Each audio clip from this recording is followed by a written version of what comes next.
안녕하세요. 영업의 신조입니다. 오늘도 해외 영어 바이블 계속 읽어보도록 하겠습니다. 오늘은 국가별 등록 준비 및 인허가 관리에 대해서 읽어보도록 하겠습니다. 해외 영업 사원들은 힘들게 개척한 시장의 신규 바이어들로부터 국가별 상황에 맞는 구비 서류를 요청받는다. 등록에 필요한 서류는 매우 다양하지만 그 중에서도 자주 사용되는 것은 CE, iOS, CFS, 제품 설명서, 시험 성적서, LOA, POA 등이다.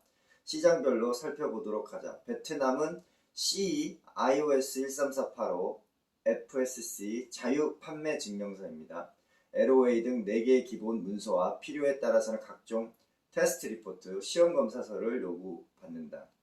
하지만 홍콩, 싱가포르, 인도, 대만, 말레이시아 등 국가 등록 서류는 매우 복잡하다. 테스트 리포트도 상당히 상위 레벨 시험 결과까지 요구하는데 그것은 EMC 전자파 검사, EMI 자기장 검사, 라디에이션 방사능, MSDS 화학물질 정보, 위험관리 문서 등이다. 또한 하드웨어 소프트웨어 부분에서도 연구소, 밸리데이션, 기능평가 리포트, 베리피케이션, 유효성 평가 리포트 등이 있다. 최근에는 무선통신법 블루투스나 NFC, 중국 통신 관련 사이버 보안 관련법도 고려해야 된다. 여기 보시면 굉장히 국가별로 많이 정리가 되어 있습니다. 중국, 일본, 브라질. 가장 중요한 거는 여기 보시면 C 있죠. 유럽 연합 통합 규격 인증, 그다음에 iOS 국제 평화 표준화 기준, 그리고 CFS 자유 판매 증명서, LOA 수권서, POA 위임장, FSC 자유 판매 증명서. CFS하고 그 FSC는 동일하다고 보시면 됩니다. Pre-Sales Certification of Pre-Sales 이거 동일한 거고요. EMC는 전자파 적합도 전자파 검사고요. EM은 전자파 간섭도 자기장 검사, 그리고 MSDS는 물질 안전 보건 자료, MDD는 의료기 지침, MDR은 의료기기 규정. 이렇게 정말 많습니다. DOC, Declaration of Conformity, 자기 적합성 선언, 그리고 NB, 인증기관, 그리고 자유판매 증명서에 대한 부분, 그리고 아포스티유에 대한 부분, 업무 승인서, LOA에 대한 부분, 그리고 위임장, 파워 오브 어토니에 대한 부분, 시험 성적서, CIS, IEC 검사 성적서에 대한 부분, 허가 업무 프로세스에 대한 부분, 효율적인 엑셀 관리표까지 굉장히 다양한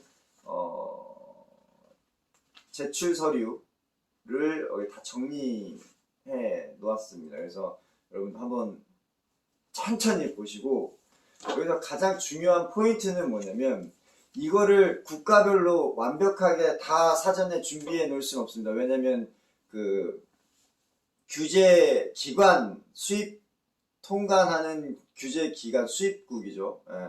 그쪽에서도 수시로 바뀝니다. 왜냐면 규제가 완화될 수도 있고 정책적으로, 그리고 규제가 강화될 수도 있습니다. 상황에 따라서. 그렇기 때문에 신규 바이어를 만나면 가장 먼저 해야 될 게 뭐냐면 그 제품을 수입하는 데 있어서 장애가 되는지를 확인해야 됩니다. 장애가 되는 것을 확인하는 건 어떻게 해야 되냐면 수입 진행을 할 때 그 아이템이 수입 통관이 제대로 되느냐. 수입 통관이 아무 증명도 없이 그냥 한 번에 되는 아이템도 있지만 굉장히 까다롭게 관리하는 게 있습니다. 왜냐면 그 수입국의 국민들의 위생, 그다음에 전염성, 그다음에 문화적인 부분에 문제가 되는 아이템에 영향을 끼칠 수 있는 아이템이다. 그러면 굉장히 까다롭게 검사를 하겠죠. 국민의 안전을 위해서. 그러면 이제 그 안전을 통과하기 위한 제출 검사 성적서 또는 증빙 서류를 준비를 해줘야 됩니다. 그럼 누가 아느냐? 저희가 모르죠. 아무리 변화되는 세상에서 저희가 어떻게 준비하겠습니까? 그러면 신규 바이어를 만나면 이 아이템 설명하면서 이 아이템 돌아가면 이 아이템을 수입할 때 너네 그 수입관리국이 제재하는 증빙서 또는 등록이 필요하면 등록 관련 필요 증빙서를 알아달라고 요청하셔야 됩니다.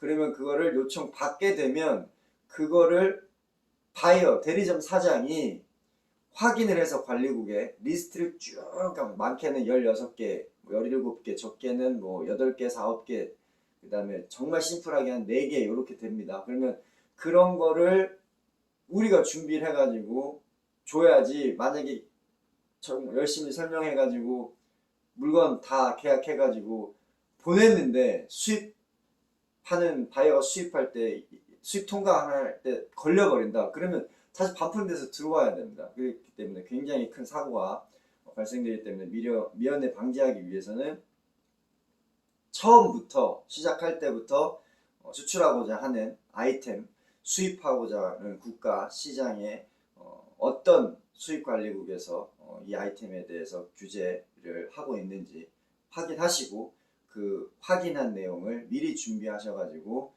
인허가 등록을 수입 등록이 있고 판매 등록이 있습니다. 그래서 수입 등록은 뭐냐면 보더, 그 수입국 보더를 넘어갈 수 있는 거를 얘기하고, 판매에 대한 거는 수입하고 난 다음에 국민들 시장에게 판매를 할 수 있는 겁니다. 그래서 판매 허가서, 수입 허가서 이걸 뭐 한 번에 할 수도 있고 구분해서 하는 데도 있습니다. 그렇기 때문에 그거는 제일 잘하는 사람이 누구다? 영업사원이 아니다. 대리점 사장, 바이어가 제일 잘하고 있습니다.